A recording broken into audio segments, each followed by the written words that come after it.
Boa tarde a todos e a todas. É um prazer estar aqui mais uma vez com vocês nessa tarde de muita aprendizagem, de troca de experiências, de interação. Na aula de hoje, nós vamos fazer uma aula bem diferente, onde a gente vai trabalhar com práticas experimentais, com reações químicas e equações químicas, que foi o conteúdo que a gente viu na aula passada, né? Então, assim, para quem não me conhece, eu sou a professora Silvia Cardoso e a minha disciplina é Ciências, tá? Então, assim, para que a gente possa ter uma aula bem proveitosa, bem interessante, é importante que a gente revise alguns conceitos que a gente estudou na aula anterior. Então, o primeiro conceito que nós vamos relembrar é o conceito de reações químicas. Reação química é nada mais, nada menos que uma transformação química que forma novas substâncias. Então, eu tenho a reação entre os reagentes, o nome já está dizendo, né? Reagentes são aquelas substâncias que vão agir entre si. Esses reagentes vão interagir para formar uma nova substância ou novas substâncias que a gente vai chamar de produto. E essa transformação, ela ocorre, como vocês podem ver aqui na tela, né? Ela ocorre por meio do rearranjo dos átomos. Lembrando a vocês que a matéria, as substâncias químicas que compõem toda a matéria, é formada por átomos. Os átomos são as menores partículas que constituem a matéria. Então, os reagentes são formados por átomos. Esses reagentes, quando interagem, eles trocam átomos entre eles, fazem uma nova organização e formam assim uma nova substância que vai ser o nosso produto, tá? Então, toda vez que eu falar em reação química, a gente vai lembrar de rearranjo de átomos e formação de novas substâncias. É importante a gente lembrar também que nesse processo de reação química, a gente pode identificar algumas evidências de uma reação. Para que serve isso, professora? Bom, as evidências de uma reação química vai ajudar a gente a identificar quando está ocorrendo uma reação química no nosso cotidiano. Porque no nosso cotidiano ocorrem diversas reações, quando a gente está na cozinha ali preparando os alimentos, na limpeza da casa, né? Na fabricação de medicamentos, no nosso próprio corpo, no solo, na atmosfera, em diversos locais, em todo momento está acontecendo as reações químicas. Então, como é que eu faço para identificar uma reação química nesses ambientes, né? A gente não consegue ver essa movimentação dos átomos, mas a gente consegue ver algumas evidências. E que evidências são essas? Olha só, toda vez que acontecer mudança na temperatura, cor, odor, textura ou sabor, também é evidência de uma reação química quando ocorrer liberação de gases e ou liberação de energia na forma de calor ou luz, como também formação de precipitado. Lembrando que precipitado é um sólido que se forma quando a gente junta duas substâncias, beleza? Então, olha só. Relembramos o que é uma reação química, as evidências de uma reação química. Vamos lembrar agora sobre a questão da velocidade de uma reação química. Uma reação química ela pode ocorrer mais lentamente ou mais rapidamente. E tem alguns fatores que vão interferir nessa velocidade. Que fatores são esses? Aumento na temperatura, concentração ou pressão, certo? Toda vez que eu aumentar a temperatura dos reagentes ou a concentração dos reagentes ou a pressão, essa reação ela vai acontecer mais rápido. Também a velocidade de uma reação vai ser alterada quando eu aumentar a superfície de contato entre os reagentes. Imagine que minha mão são dois reagentes, né? Se eu encosto só o dedo, a superfície de contato aqui entre os reagentes é pequena, então a velocidade dessa reação seria lenta. Agora, se eu abro a minha mão, encosto aqui, ó, toda essa área de contato, uma na outra, essa reação ela vai acontecer muito mais rápido. Então, quanto maior for a superfície de contato entre os reagentes, mais rápida vai ser a reação. E, por fim, outro fator que afeta a velocidade das reações químicas é a presença de um catalisador. Professor, o que danado é catalisador? Catalisador é uma substância química que vai acelerar, vai ajudar a reação química a acontecer mais rápido. Exemplo, no nosso corpo a gente tem diversas enzimas. Entre essas, a gente vai encontrar várias no nosso sistema digestório. Essas enzimas elas vão se misturar ao alimento e vai acelerar o processo de digestão. Vai acelerar a reação química do processo de digestão. Beleza até aí? Então, gente, veja só. Reações químicas são os fenômenos naturais de transformação química da matéria, beleza? Mas esses fenômenos naturais a gente pode representá-los de uma forma escrita. Então, quando eu estiver falando em representação de uma reação química, eu vou estar falando sobre o conceito de equação química. Então, a equação é uma representação gráfica de uma reação química. Eu trouxe aqui para vocês o exemplo que eu usei na aula anterior. Esse exemplo dessa equação aqui, onde eu tenho, vamos ler a equação, tá? Olha só, H2, que é o gás hidrogênio, mais O2, que é o gás oxigênio, vai formar H2O, que é a água. Essa equação química eu apresentei para vocês na aula anterior. Estão lembrados? No desafio que eu deixei para vocês da aula anterior, eu deixei no desafio para vocês essa equação, onde a partir dessa equação eu coloquei para vocês uma pergunta. Observem aqui a pergunta e a gente vai responder o desafio agora, tá? Então, nessa equação aqui, no lado dos reagentes, as bolinhas azuis aqui estão representando a quantidade de átomos de hidrogênio que eu tenho aqui desse lado. As bolinhas vermelhas estão representando a quantidade de átomos de oxigênio que eu tenho aqui, ó, desse lado. Então, eu tenho 2 hidrogênios, 2 oxigênios, que vão reagir entre si para formar a água. No outro lado, a gente vai ver que a água é formada por um átomo de oxigênio e 2 de hidrogênio. O que é que acontece nessa equação aí? Quando a gente transforma a equação e conta a quantidade de átomos dos reagentes e dos produtos, a gente vai ver que está diferente aqui a quantidade. Eu tenho 2 hidrogênios desse lado, 2 oxigênios desse lado. E do lado do produto eu tenho 2 hidrogênios e apenas 1 oxigênio. Aí a pergunta que eu faço, esse oxigênio aí, que estava aqui, que não aparece do outro lado, ele foi para onde? Não pode sumir, tá? Por que não pode sumir? A gente tem que lembrar daquela lei de conservação das massas, que diz que na natureza nada se cria, nada se perde, tudo se transforma. Então esse átomo ele tem que aparecer em algum lugar. A pergunta que eu deixei no desafio foi a seguinte: o que precisamos fazer para escrever a equação acima corretamente, de modo que não sobre átomo após a reação de combustão do gás hidrogênio formando a água? Então vamos ver aqui, ó, a resposta. Bom, toda vez que eu for representar uma equação química, gente, essa equação química ela tem que descrever 3 itens, tem que aparecer aí nessa equação. Eu marquei aqui na cor azul o primeiro item, que são os participantes dessa equação. Observem aí na cor azul quem são os participantes dessa equação. Olha, os reagentes e os produtos aqui são hidrogênio, H2, oxigênio, O2, e a água, H2O. Eu também tenho que descrever nessa equação química o estado físico dos participantes.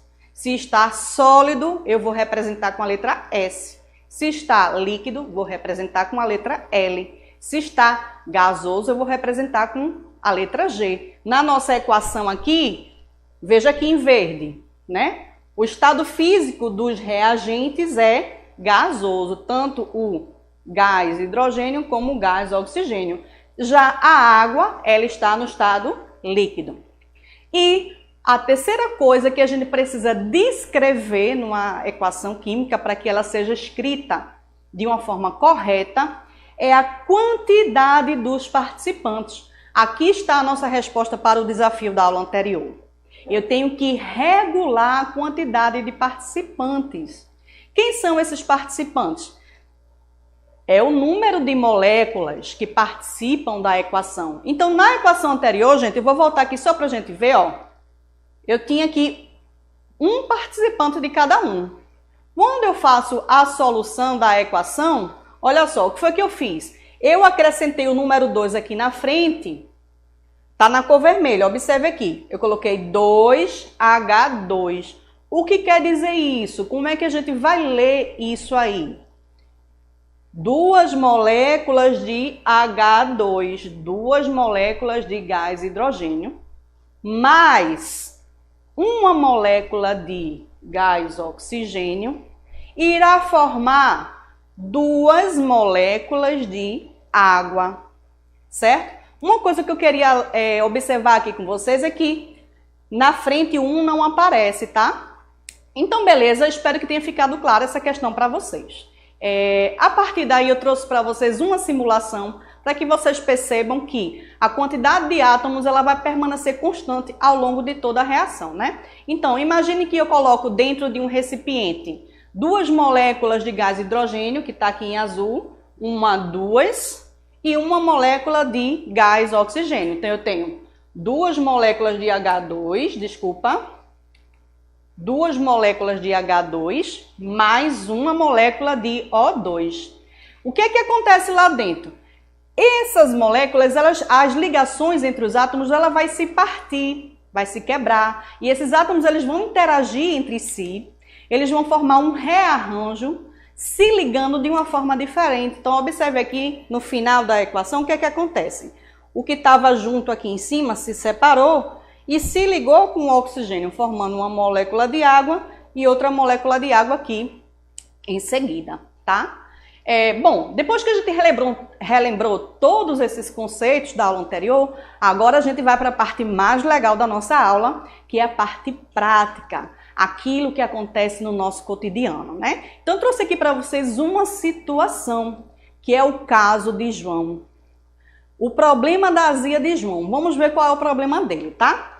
Então, durante o período da quarentena, o aluno João estava muito ansioso e estressado. Para se distrair, resolveu assistir série na TV, comendo pipoca, salgadinho, biscoito, refrigerante, todas essas porcarias aí, né? Entretanto, depois de maratonar sua série preferida, ele começou a sentir desconforto e queimação no estômago. Ao pedir ajuda à sua avó Maria, ela disse: "Toma bicarbonato de sódio que passa." O problema da azia... João seguiu o conselho da avó e tomou meia colher de sopa de bicarbonato de sódio dissolvido em um copo de água. Aí a pergunta que eu coloco para vocês diante desse caso, né? Ele seguiu o conselho da avó, tomou bicarbonato. Será que a receita da avó funcionou? E aí, vocês já passaram por isso? Será que alguém já recorreu ao bicarbonato de sódio para resolver esse problema? E se esse problema foi resolvido, por que o problema foi resolvido? É sobre isso que eu quero que vocês pensem, tá? Para ajudar vocês a pensar sobre esse caso, né? A gente vai seguir alguns passos e um desses passos é realizar uma experimentação científica. Mas para isso a gente primeiro precisa entender o que é a azia. A azia é o sintoma mais característico do refluxo do suco gástrico para o esôfago. A sensação de azia ou queimação costuma surgir nas 2 primeiras horas depois da refeição, especialmente quando a pessoa se deita. Então, eu tenho aqui, ó, uma pessoa, o estômago, dentro do estômago eu tenho o suco gástrico. Esse suco é composto por ácido. Então, quando a pessoa tem refluxo, esse ácido ele volta, sobe para o esôfago e aí causa toda essa sensação de queimação, de desconforto, né? Que é muito ruim. Quem já passou por isso sabe. E aí, quando a pessoa utiliza o bicarbonato de sódio para tentar resolver esse problema, a gente vai ver o que é que acontece, né? Então, eu proponho a vocês aqui a pensar o que é que acontece quando a gente mistura o ácido que tem lá no estômago com o bicarbonato de sódio. Convido a vocês para realizar um experimento. Vamos experimentar. Então, para esse experimento, vocês podem fazer em casa, tá? Vocês vão precisar de uma meia colher de bicarbonato de sódio, 100 ml de vinagre, que é o ácido acético, uma garrafa PET de 250 ml e uma bexiga de festa. Para o procedimento, vocês vão colocar o bicarbonato. Deixa eu me aproximar aqui. Vocês vão colocar o bicarbonato dentro da bexiga. Eu já coloquei aqui meia colher para facilitar, certo? Depois vocês vão pegar o vinagre e vai colocar dentro da garrafa, mais ou menos aqui nessa altura, ó. Aqui nesse experimento, eu adicionei o vinagre, um indicador, como se fosse um corante, para ficar rosa, para que vocês vejam que o que tem aqui dentro é um ácido, no caso, o vinagre, que é o ácido acético. Então, aqui isso é um indicador de ácido, certo? Então, qual é o próximo passo para a nossa experimentação? A gente vai encaixar a bexiga na boca da garrafa. Eu vou encaixar aqui e já mostro para vocês, certo? Então, você encaixa, cuidado para não rasgar a bexiga. Olha, aqui eu encaixei, tá? Fica bem seguro. Agora, a gente vai misturar.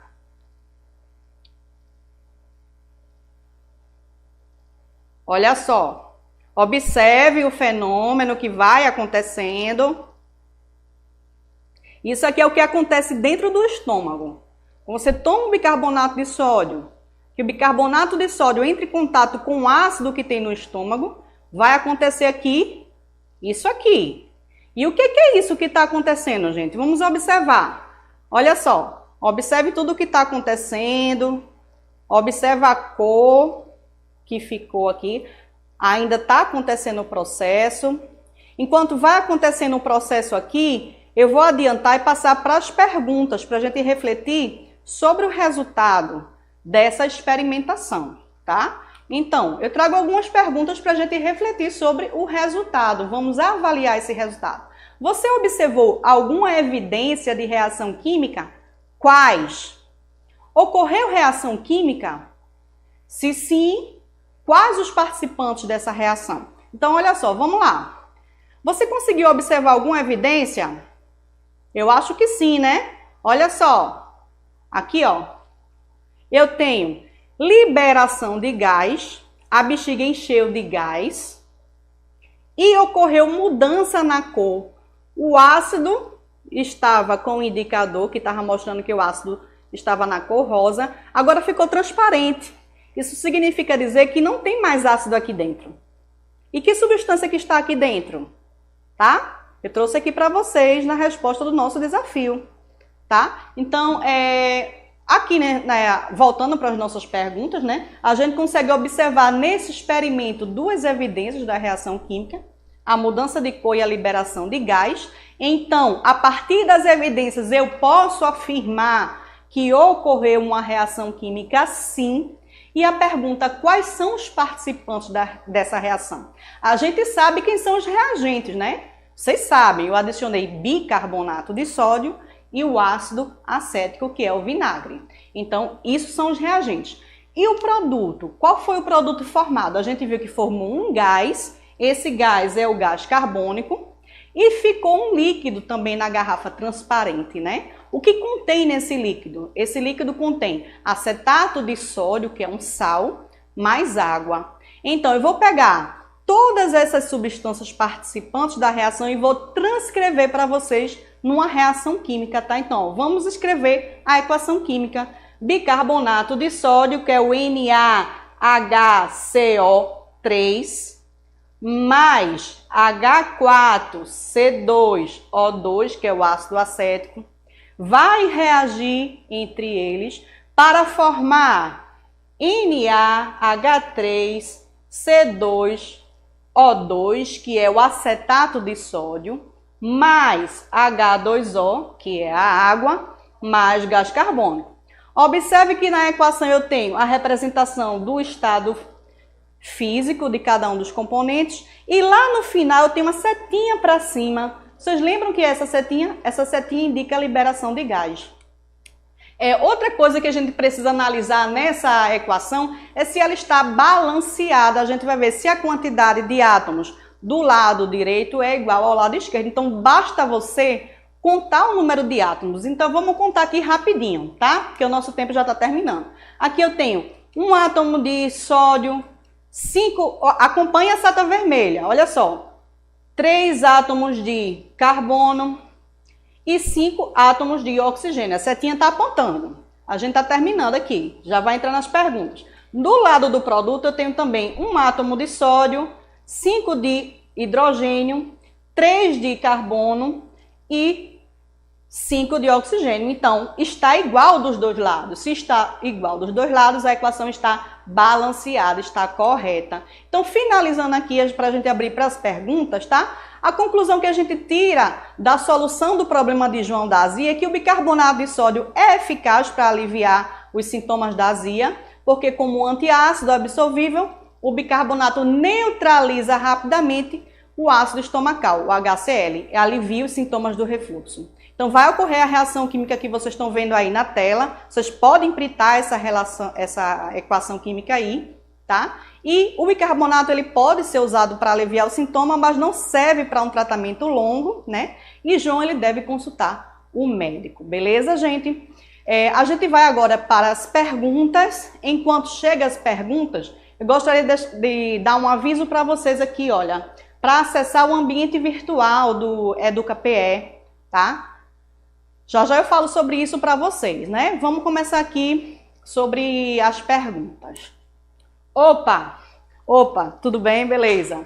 Os prótons são positivos e os elétrons são negativos. Por que eles não vão de encontro ao outro? Olha só, quando a gente fala das partículas positivas e negativas que estão nos átomos, o que é que vai acontecer quando a gente tem que lembrar que para formar uma reação química tem que haver quebra de ligação química e formação de ligação química. E essa quebra e essa ligação ela ocorre de duas formas. Uma pode ser quando o átomo ele transfere um elétron para outro átomo, como por exemplo, o sal de cozinha, que é o NaCl. Para juntar o sódio com o cloro, precisa se transferir um elétron para o outro, então ocorre transferência de elétron. Existem ligações químicas também em que ocorre compartilhamento de elétrons, mas isso é um conteúdo que para a gente entender melhor a gente precisaria estudar ligações químicas, beleza? Espero ter respondido e esclarecido tua dúvida. Vamos agora para a próxima pergunta. Qual a influência da cinética química no meio ambiente? Se a professora puder responder. Bom, quando a gente fala em cinética, a gente está falando em movimentação, das moléculas, na velocidade disso, né? E o próprio meio ambiente em si, tudo o que acontece no ambiente vai depender da velocidade com que ocorrem essas reações químicas, né? Então, volta às perguntas, porque saiu aqui da minha tela. Eu apertei sem querer, vou continuar respondendo aqui. Então, tudo o que acontece no meio ambiente, todas as reações que ocorrem no meio ambiente, vai depender da velocidade com que ocorrem essas reações químicas, dessa cinética. Mas esse é um assunto também que a gente teria que aprofundar em outra aula, tá? Enquanto chega perguntas, eu vou lembrar aqui vocês de acessar o ambiente virtual do EducaPE. Vocês vão acessar educape.educacão, sem cedilha e sem o tio, .pe.gov.br. Digita a sua matrícula aqui, ó, vai aparecer essa tela. Então você digita a matrícula e digita também no lugar da senha a sua matrícula. Quando você acessar lá esse ambiente, você vai encontrar diversos materiais da nossa aula, de todas as disciplinas, bem como também da disciplina de ciências. Você vai encontrar desafios, que são perguntas, exercícios que vocês podem responder e vai ter uma pontuação lá, certo? Então comecem a praticar isso, comecem a acessar, porque é muito importante. Eu estou ligada em quem está participando, quem está interagindo, ok? E para encerrar nossa aula de hoje, eu gostaria de deixar para vocês uma mensagem, olha só, da Greta, né? Eu aprendi que nunca somos pequenos demais para fazer a diferença. Então pensem sobre isso, vocês podem fazer a diferença, tá? Quem tiver mais dúvidas pode falar comigo pelo meu Instagram, @silviacardoso0301. A gente conversa por lá e pode tirar muitas dúvidas. E até a próxima aula e um beijo para vocês. Um forte abraço.